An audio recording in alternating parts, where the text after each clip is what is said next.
It's kind of funny when we did our claps, it apparently woke my Amazon up. Oh man, I know nothing about those things. Yeah, we're all automated in our house. So. Oh jeez. Okay. Welcome back to another episode of Kendall versus Kendall, where we crank through the ins and outs of the bike world. We're back and jumping in where we left off in our Wheel Wars series. Last time we covered some history and how the world of wheel sizes evolved and grew. Today we are going to start looking at present-day wheel options and what the future looks like. To take us on this journey, I'm joined by my talented on any wheel size co-host, Jeff Kendall Weed, and I'm Seth Kendall. Let's get rolling. Hey guys, if you recall, we left off talking about how new tech and standards helped to usher in the movement of good modern 29-inch bikes. The byproducts of these changes opened up the door for more than just 29-inch wheels though. Which brings us to our first question, Seth. Has the dust settled? Are we done playing with wheel sizes? I think the industry, as we see it right now, is a pretty clear indication that not even close. I think that the volatility of this area is pretty high. With that being said, I think brands and manufacturers are probably a little bit wary about just jumping right into a bunch of new wheel sizes and new standards because there is some customer fatigue with new standards and wheel sizes. Oh man, I see the opposite happening. I see brands wanting to jump on new wheel size bandwagons immediately. So you saw fat bikes just go bonkers a couple years ago. I think that was a good instance of it. I think the 27.5 thing, everyone was rushing to get one out quickly because people that missed the 29-inch boat wanted to be there 27.5. You saw companies like Specialized miss 27.5, and then they're right there again pushing hard on all kinds of 29-inch things and just any old different wheel size. I think folks are really keen to jump on it ASAP, but there's a lot of fatigue, like you were saying. They're very hesitant and worried about it, but they're also very ready to be looking for the next hot new thing. So it's a weird world where folks are kind of trigger happy, but kind of at the same time, there's a lot more anxiety with these decisions than there were a few years ago. Yeah, I think that's probably more accurate than how I posted that. You did mention fat bike, and that's an interesting one for me because currently out in the Midwest, and fat biking is like a real thing out here that people are all about. When I was on the West Coast, not so much. I mean, there is some of it, but not nearly the level that we see here in the Midwest. But I think, you know, my gut here is in watching kind of the trends around the nation is that fat bike has kind of rescinded a little bit back from its it had this huge growth over the last handful of years, and now it kind of feels like people are kind of backing off a little bit on that. Do you seem to be getting that on your kind of West Coast perspective? Man, fat bikes were never huge out on the West Coast. People were buying them, I don't know what for, but I don't think anywhere near the kind of volume of where it's actually snowy, because honestly, really, even in most of, I mean, if you get over the Cascades in Oregon, yeah, it's snowy enough to validate a fat bike, but anywhere south, a few folks in Tahoe, Reno, that area might have had them, but I did not see many fat bikes in California. I would occasionally see someone on the trail riding a fat bike, but I would just kind of wonder, well, why? Yeah, you know, it's a super planted feel, and so for people who are just out for adventure and cruising, I think it works great. Tons of grip and comfortable ride and all that. And I think that's part of why it's so popular kind of in the Midwest, especially if you go to places like Minnesota where they've got snowmobile tracks that they've, you know, done. And there's some really cool videos of them ripping around on these snowmobile tracks. But for a lot of the nation, that's just a inapplicable use. And so they always get outperformed basically by their 27.5 and 2.9 brethren. So interesting to see. What other wheel sizes? Because I think the consensus here is that we are not done with wheel sizes. So what else do we see going on out there? That's a good question. You know, I see the 29-inch plus worlds kind of continuing to exist pretty strong. That new Trek, I think it's the Stash full suspension bike. That thing's got a lot of good hype behind it. The Road Plus has been taken off really big time, and I see a lot of folks jumping on that bandwagon, and I wouldn't be surprised if Road Plus continues to grow over the next few years, which is kind of interesting because, you know, historically, roadies have been very wary of going to bigger, heavier parts. Yeah. So to see them embracing that it's pretty interesting. But I think it makes sense for definitely the average road rider, way more than a 700 by even 28. Yeah, I currently ride a what actually measures out as 700 by 43. The tire size is not accurate on the tires I'm running, but I love that setup. But I have to say, I am real curious about throwing a set of 650s with a plumper tire size on there for some of the roads that we see out there.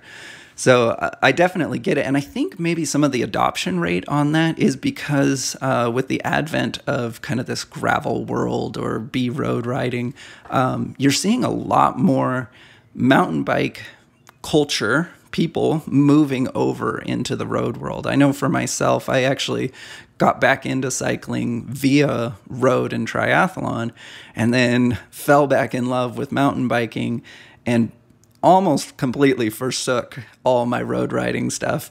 And what brought me back to the road was actually these gravel bikes. And I love that I can just, mob almost as quick as my road bike, not quite.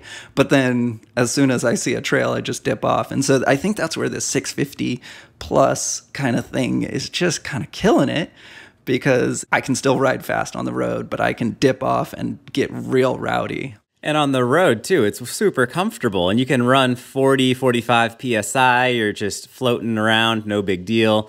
If you have a nice wide rim on there, your tire's not going to collapse on you in a hard cornering instance. So it's a cool setup. The outside diameter of the 650 by 47 is the same as a 700 by 30. So it's not that drastically different in terms of the size or whatnot, but you have a ton more cushion to work with. So your weight will go up a little bit because rubber is heavier than whatever you're using to make your rim. But man, that's such a cool setup. And I think we're going to see a ton more with the advent of, not really advent, but just the acceptance of disc brakes in the road world. That's really opened it up to try that kind of thing. And when I was hanging out with John from the Radavist earlier this year for that video down there, he was mentioning that none of his drop bar bikes run anything but a 27.5 by 2.2 tire, which is even bigger than a Road Plus.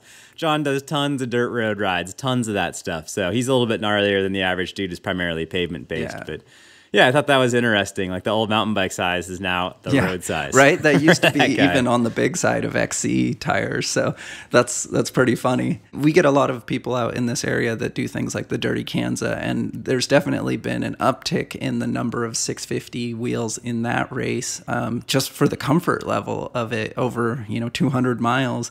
You sit there going, yeah, I need to be comfortable when I'm riding that long. So I think that's definitely a real factor.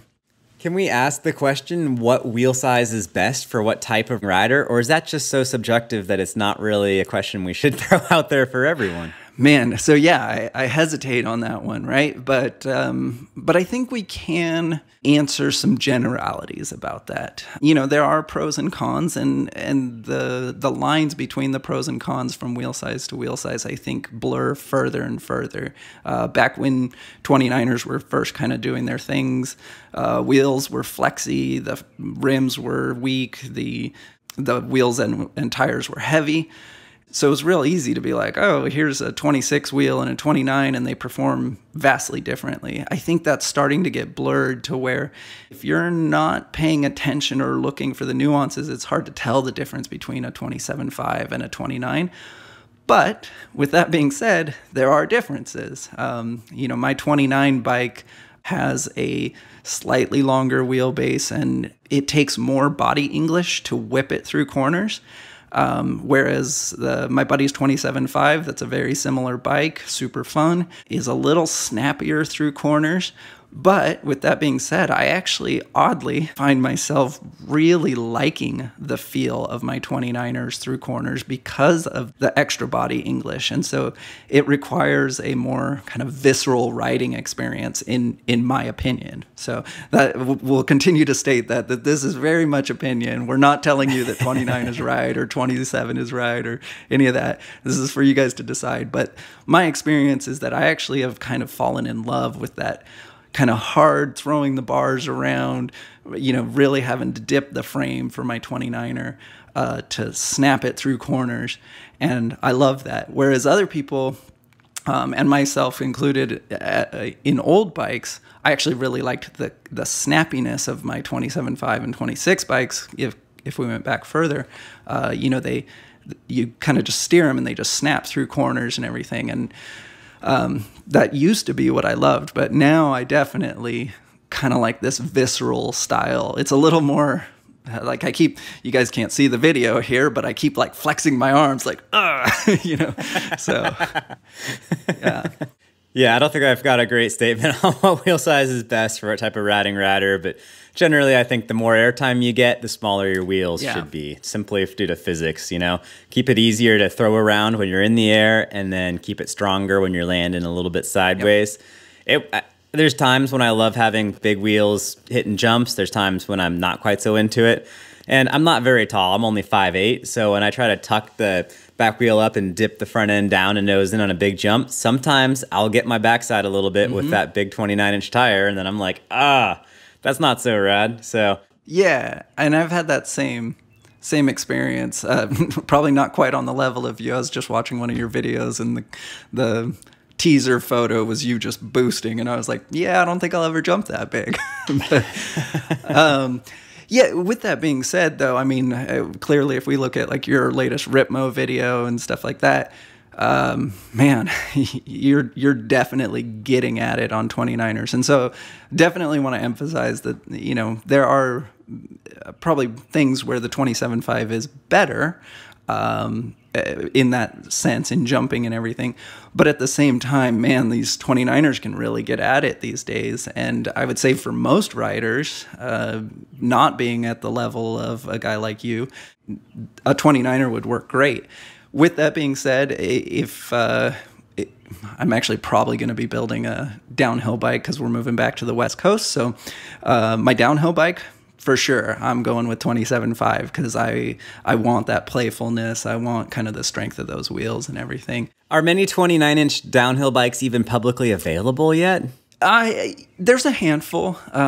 It's growing for sure, and we have to thank the DH race world for this, and we'll talk about that just a little bit here in a second. But the number of available ones is small, but it is definitely growing. And us as retailers with Jenson USA, we definitely see this market about to hit really hard. And I've ridden both. I've ridden 27.5 and 29, and I'm similar. I'm right around 5'9" and change, so I'm not real tall. And the 29 DH was super confident, really planted, but less fun in the air, less fun in the corners. It wasn't my favorite. Now, granted, this was a few years ago, so things could have changed.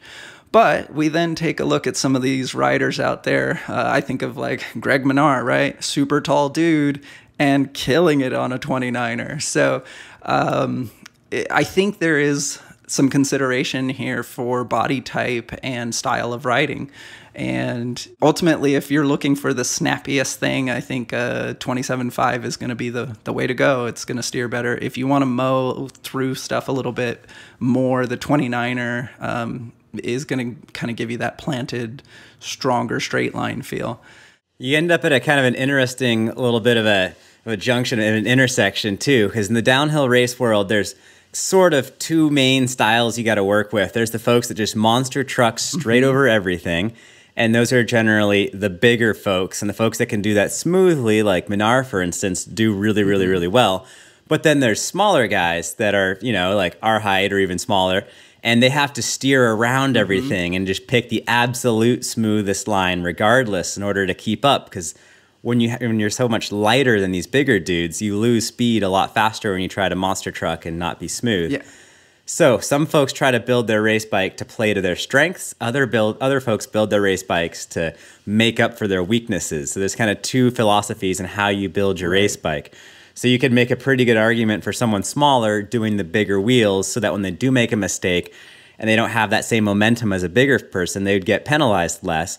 But that might be taking back their biggest advantage, which is being nimble through the really rough sections. So it's I don't think there's any great statement of what's better, but that's been a long-standing debate on the right way to build up a race bike. Yeah, we've mentioned my buddy Andy McMullen a few times in these podcasts, and this it comes up multiple times because he is the guy who led me down the dark road of 29ers. But it's funny because he always asks the question of, do I buy a bike to play to my strengths, or do I buy a bike to play to the bike's strengths? And I think that's a really interesting question, and it resonates with what you said there, because you kind of have to answer, like, am I trying to enhance the things that I'm already good at, or am I trying to kind of improve the things where I'm challenged? And I don't know that there's a correct answer. I look at a guy like Danny Hart, who, man, that guy is so freaking nimble on his DH bike.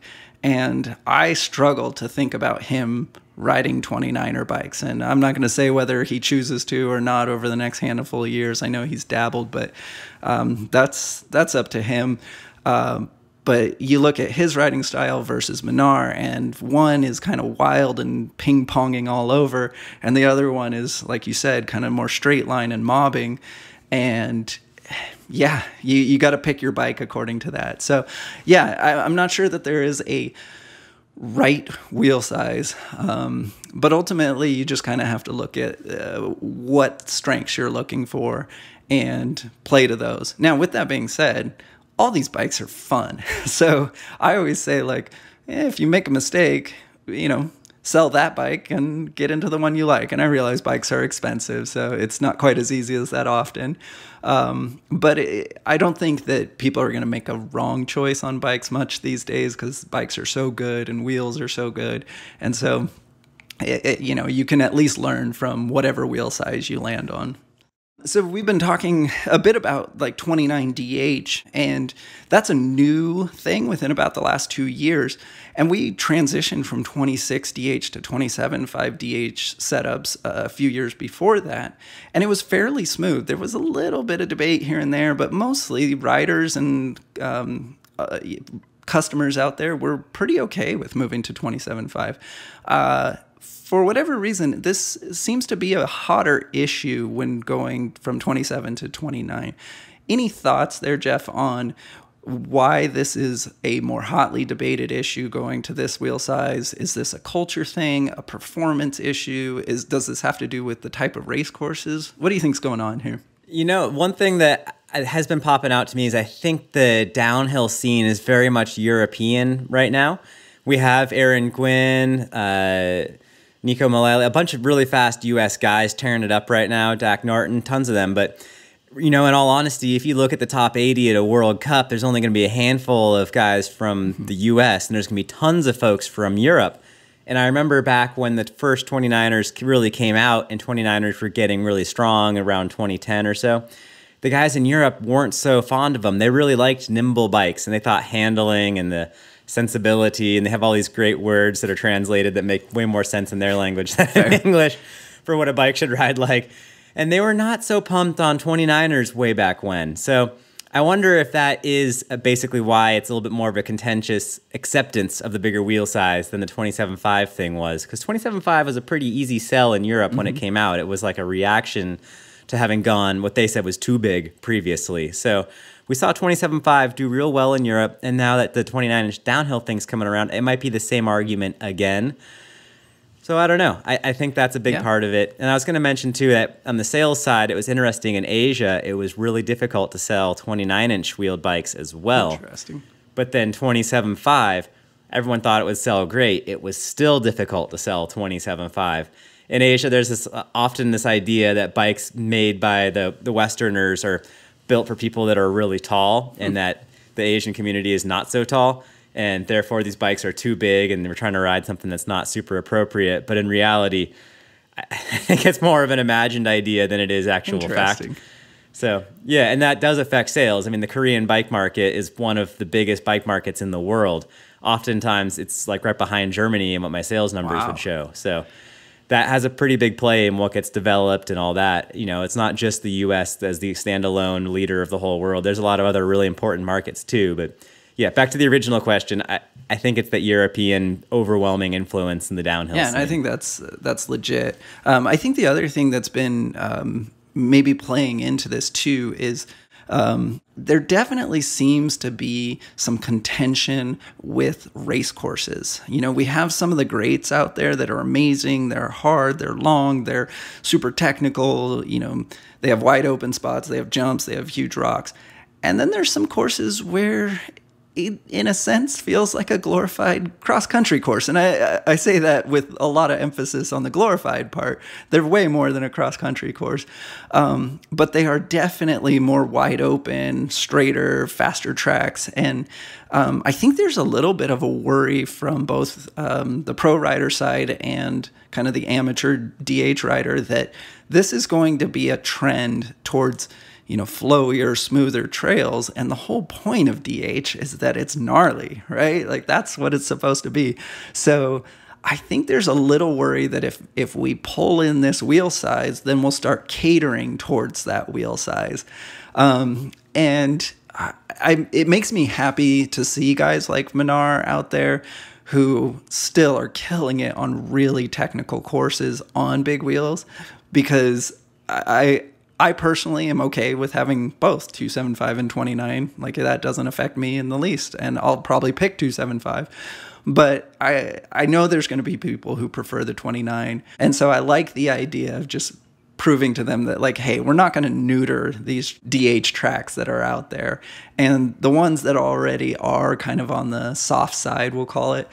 I think those are going to get voted out as the riders continue to push back on trails like that and just kind of show their, like, hey, we want to ride gnarlier things. So, you know, that's a gut feeling on my part, but I really do feel like there's something to that. And again, that's somewhat cultural, right?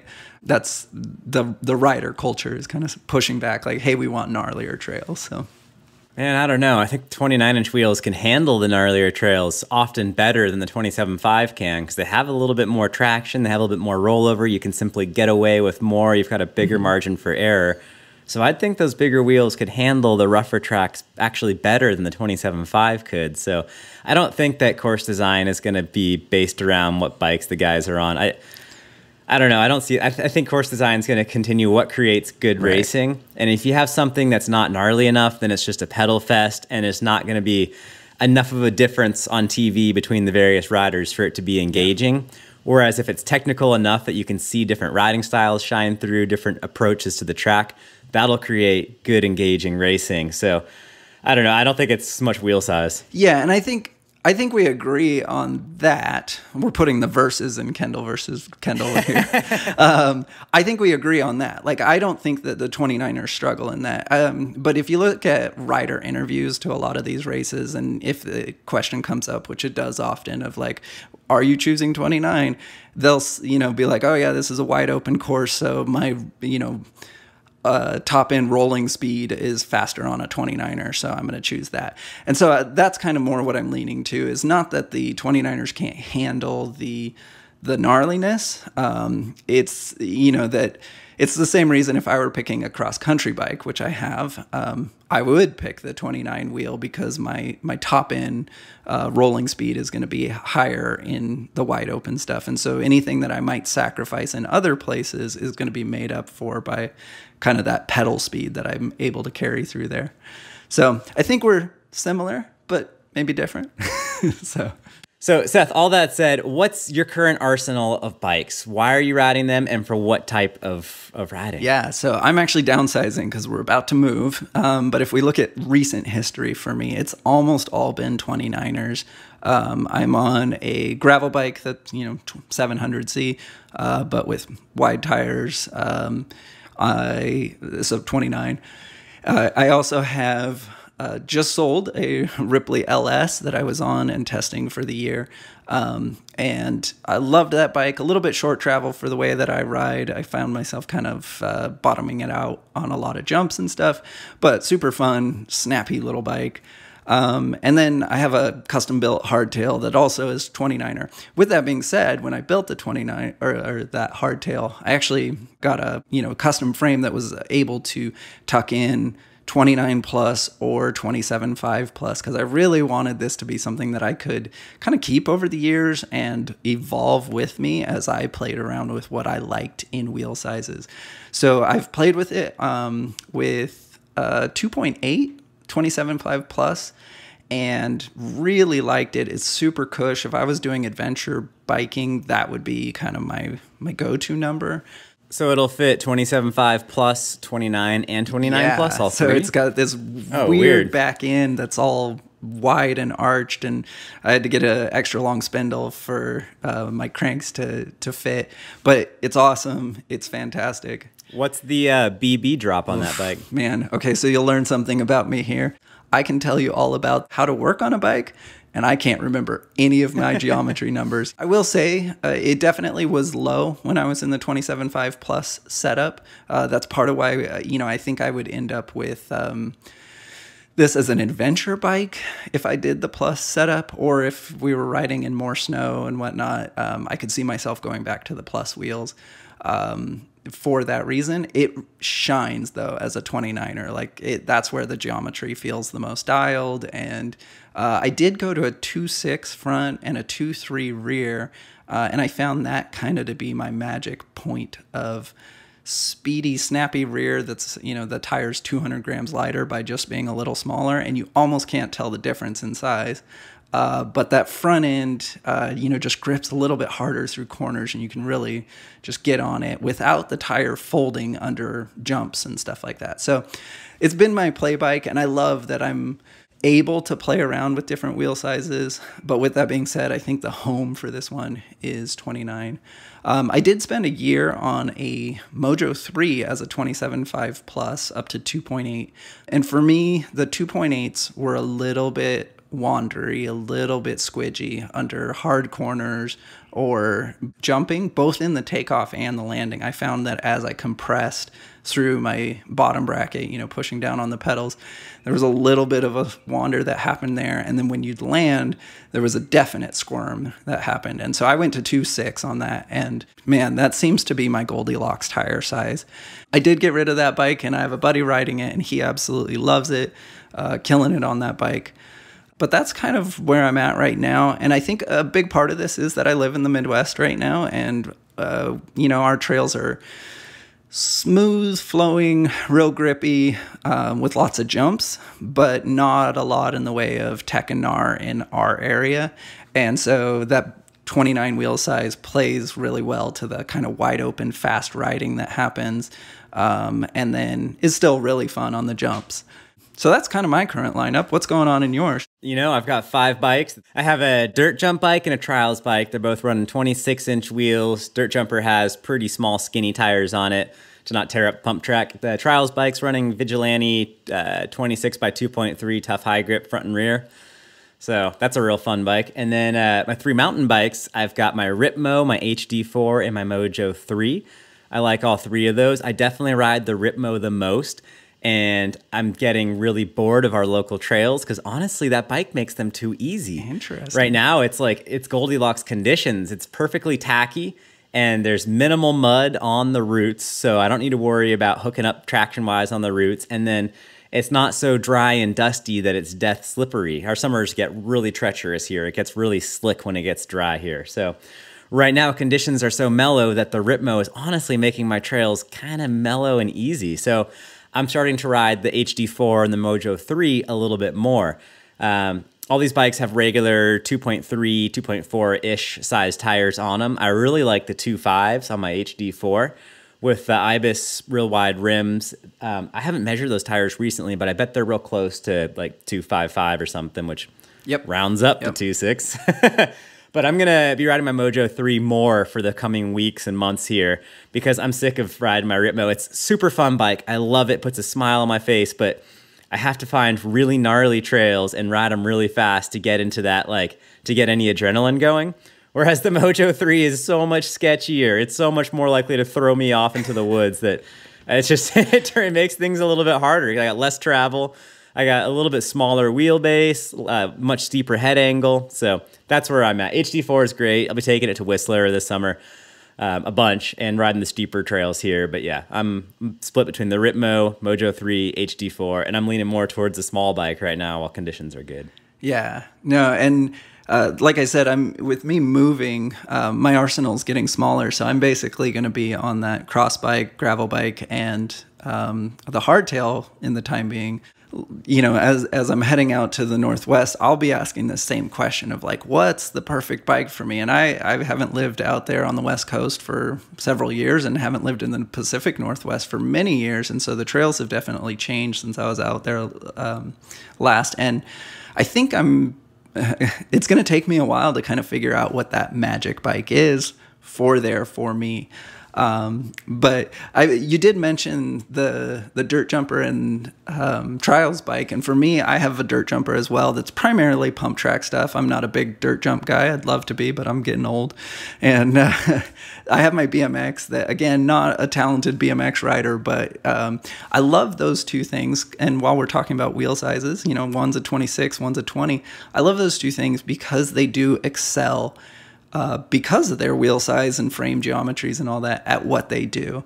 And so I think that's the thing that we kind of want to emphasize with our listeners is you got to kind of ask the question of like, what am I doing or what do I want to do? And is there a wheel and frame combination that plays best to those things? And that was a scary movement for me because I picked up BMX way late in life. I mean, within the last few years. And jumping on a 20-inch bike was just like, I felt like I was losing my mind because it was way too small.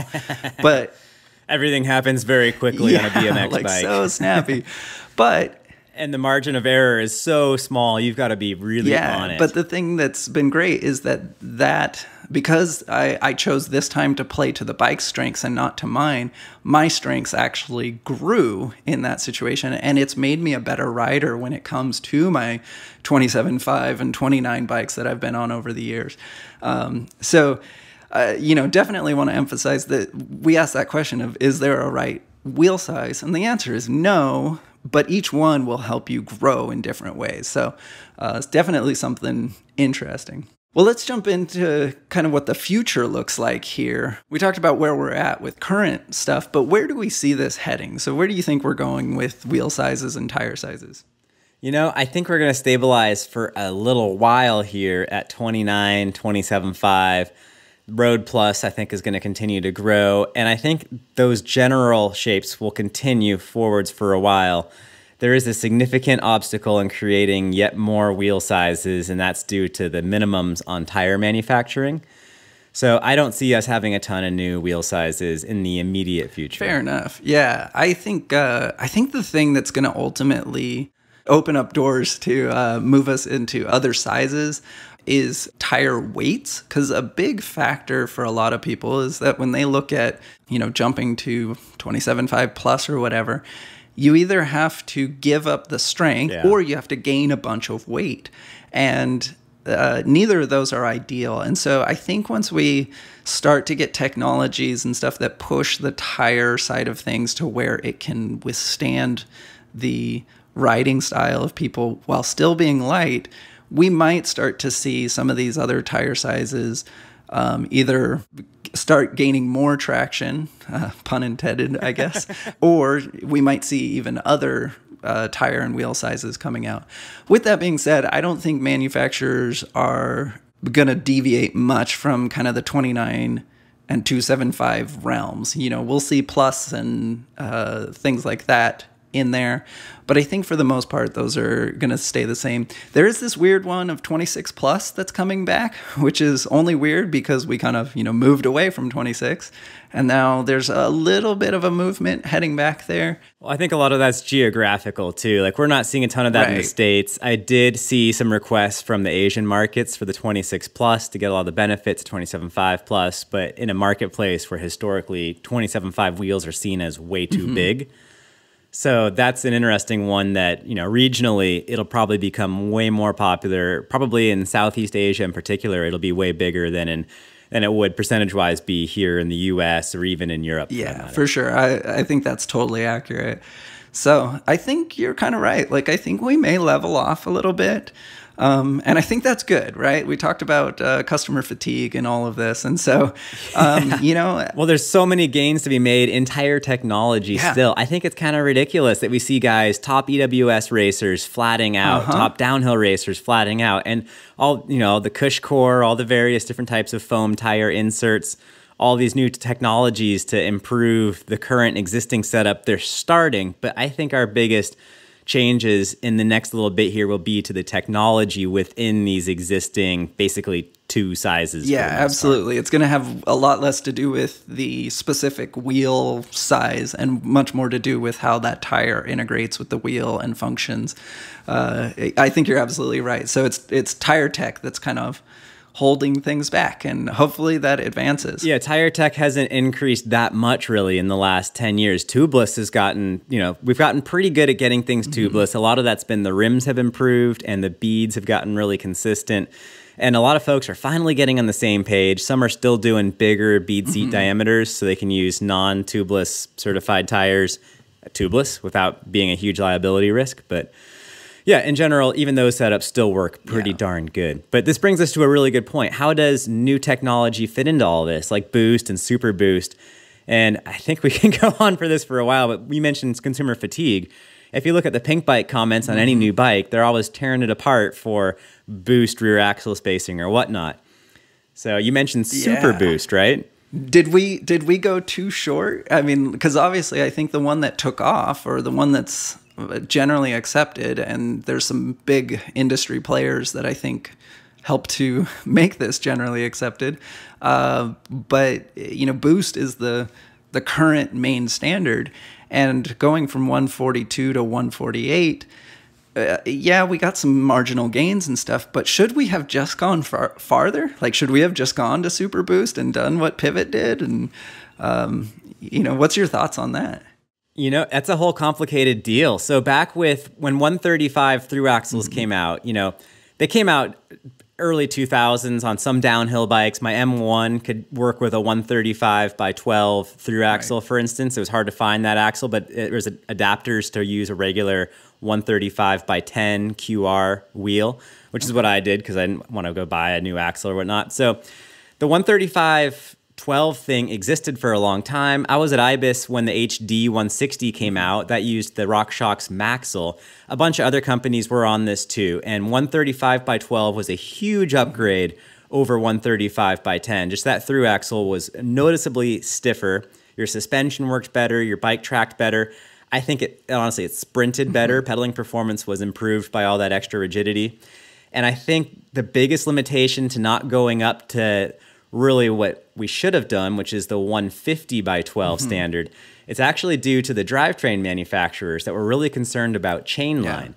And especially with a triple crankset on these bikes, you can't, I don't know if you can or can't or what, but if you're using a 150 rear end and pushing your drivetrain out so far in the back and you're trying to use a triple in front, your chain line is going to be pretty off from what the SRAM or Shimano really intended when they were designing that. So going to 142 by 12, that's really the same spacing as 135 by 10. Nothing if the chain line has changed there.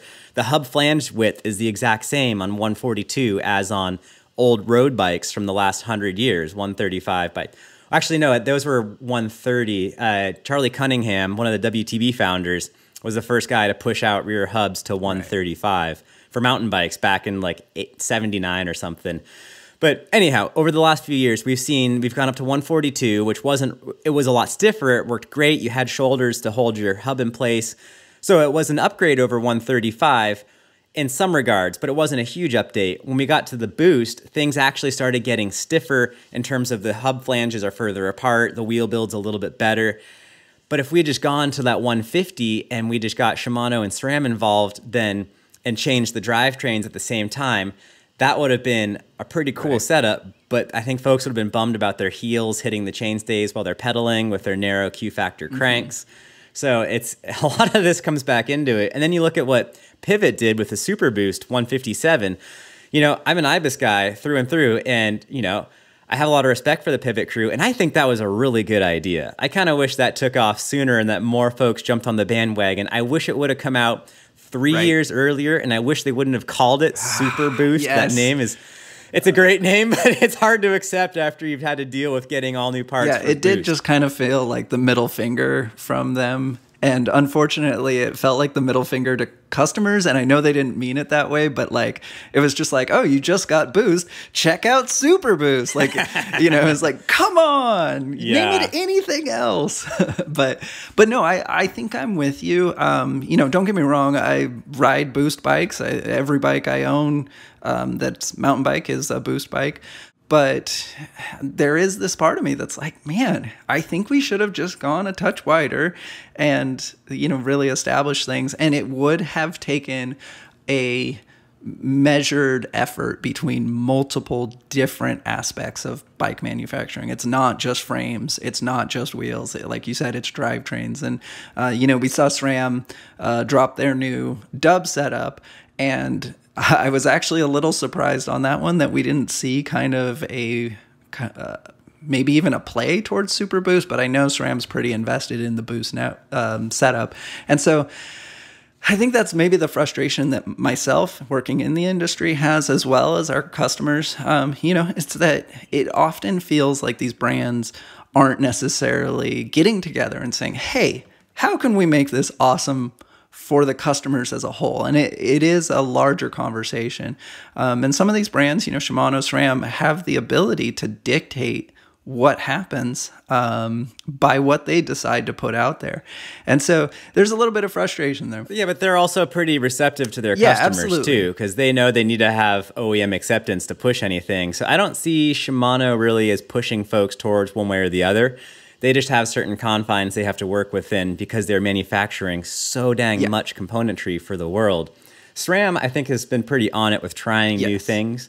First and foremost, like they really pushed the one-by thing ahead of Shimano doing that, and that kind of got a lot of folks accepting it. Now Shimano just has a great reply to Eagle with their new XTR, and I am which is hoping really cool. that we can actually talk about that in a future episode. So definitely, we'll talk about that offline before we present that to the world of our fans. It's very much worth mentioning, though, that a lot of these wheel sizes play into the one-by drivetrains. Because when you're trying to run the old-school triple crankset, you need a lot of space around the bottom bracket for the front derailleur. And that really limited tire width on 29ers. That was a huge thing on the old Ripley. So getting onto the Ripmo, that's one-by specific, you see a lot more tire clearance back there and a shorter chainstay, which is awesome. It's a win-win. But it was... one-by drivetrains were not an immediate sales slam dunk. A lot of folks, especially big folks, riding at elevation with like a backpack really struggled with the one-by thing. So luckily here we are, one-by has taken over. We can run these cool 29-inch by 2.6 tires. We're finally here. And one other thing we're seeing too is the improving of brake technology, which I think comes from both e-bikes and more 29-inch wheeled aggressive enduro bikes. I've got my Shimano 80/20 brakes in the closet here. I'm going to throw on the Ripmo before heading to Costa Rica on Monday just to get some more stopping power. I think it all comes together, you know? It's the wheel sizes have brought a lot of this tech in. You maybe just stepped into dangerous territory telling mountain bikers that e-bikes might bring something good to their life. So, oh man, I think e-bikes could be amazing if we were to embrace those and welcome them into the mountain bike culture with open arms and do it right. It could grow our world so much, but folks just get so much hatred towards them without even thinking about what could be possible. So it's a whole nother subject. Big picture versus small picture. We will probably touch on that one. I just as a small note, I was talking to a guy in the place that we're moving to, and he was like, yeah, man, e-bikes are all about it in this town because you don't have to drive your car and you just like cruise to work, then you cruise to the pub and and I was like, yeah, I might have to buy an e-bike. So, well, not only that, but the trail network where you're heading to, it's OHV legal. So I've ridden my motorcycle there. You can no problem ride your e-bike on a lot of those trails. So, all right. Yeah, you need both an e-bike townie and an MTB e-bike. Interesting. Okay, Mike Cachet, let's hook it up. Let's get me an e-bike. All right. Mike's my boss, just so everyone knows. I think that kind of brings us to our next main thing, which is, how should customers feel about all this, right? We've got Super Boost and 29 and 29 Plus and 27.5 and yada, yada. How should customers feel about this going forward? Oh, it's great. They get the best. Like they basically get downhill bikes that can be pedaled uphill comfortably. So it's pushed all the technology so much. It's You got to love it. And I think I'm right there with you. This is probably going to be a really short answer. But my thing is, yep, there's going to be growing pains. And sometimes you're going to be like, dang it, now I have to get an adapter for my awesome wheel set so it fits into this boost frame. But while there are growing pains, ultimately what this leads to is better bikes that can do more, that give you more options to get the one that's right for you. I think that's awesome, and I get it. I get the customer fatigue on it. I understand frustration with new standards and stuff. But at the same time, what it ultimately has led to is more plentiful options and just makes it kind of more exciting to get that bike that's just right, Totally. I guess last question then is, we talked about our current arsenal of bikes, but what does that collection look like for you going forward if you were to dream up what your, next bike collection will be in a couple of years? I have no idea. I might have a Townie e-bike. I'd really like a Townie e-bike, but beyond that, I don't know on the mountain bike side. I have no idea. I really like the setup I've got now, though. With these 5 bikes, I feel like that's the minimum, but it's the sweet spot. I think you're right. I always have more than one bike for sure. For me, I know one of my bikes that's coming in the near future is an Ibis Ripmo as well. Super stoked about kind of having a long travel bike that still pedals incredibly well. And I think that's going to be kind of my jack of all trades bike. I do plan on hanging on to my hardtail. That's a 120 fork hardtail thing that's super fun to rip around. And I don't know that I see much changing with that. I may dip into a 130 or 140 fork just to make it a little more aggressive, but I'm not sure on that. Other than that, I think for me, kind of my future of, if I'm just talking in generalities, is my trail all mountain bikes are most likely going to stay 29 for me. Even though I'm a shorter guy, I really enjoy just the all-around versatility of them. But I could see myself on like a 27.5, 170, 180 forked kind of rowdy bike. We've got some Banshees in that lineup that jiggle my liver, as I like to say, get me feeling all kinds of spicy. And so, dude, you just need an HD4 with a 170 fork. I'm looking at one right here next to me right now. That thing does great. Yeah, is that one going to be for sale? Yeah, eventually. It's the right size. There we go. Yeah, so I think that's going to kind of be it. I think my play bikes are going to tend towards the smaller wheel sizes and generally longer travel with that. And then my 29ers are generally going to be kind of my more everyday trail bikes, I think is probably the best way to put it, because they're going to see the most versatile terrain. It's going to be a mix of jumps and tech and wide open pedaling and tight trees and all that kind of stuff. And so for me, that's kind of where I think that lands. So I think that's a pretty solid statement about what I think my future is. So now I just have to figure out how to pay for it all. So yeah. Yeah. Hey guys, thanks for joining us on another episode of Kendall versus Kendall. This wraps up our Wheel Wars episodes, but we'll be doing a bunch more soon. If you have a topic you'd like us to discuss, drop us a note via the Jenson USA Instagram or Facebook pages, or you can email Seth directly at skendall@jensonusa.com. Yeah, and follow Jeff on his Instagram and his YouTube channel. They're absolutely blowing up. Jeff is dropping new content all the time that is just amazing. And he's putting up everything from trail reviews to just sweet ride videos to he just dropped a Cali Interceptor product review for a helmet that looks absolutely rad. And every time there's great riding in every single one of them. So even if you're like, I don't need a new helmet, you still need to watch that just for the riding. So as always, just remember to keep pedaling.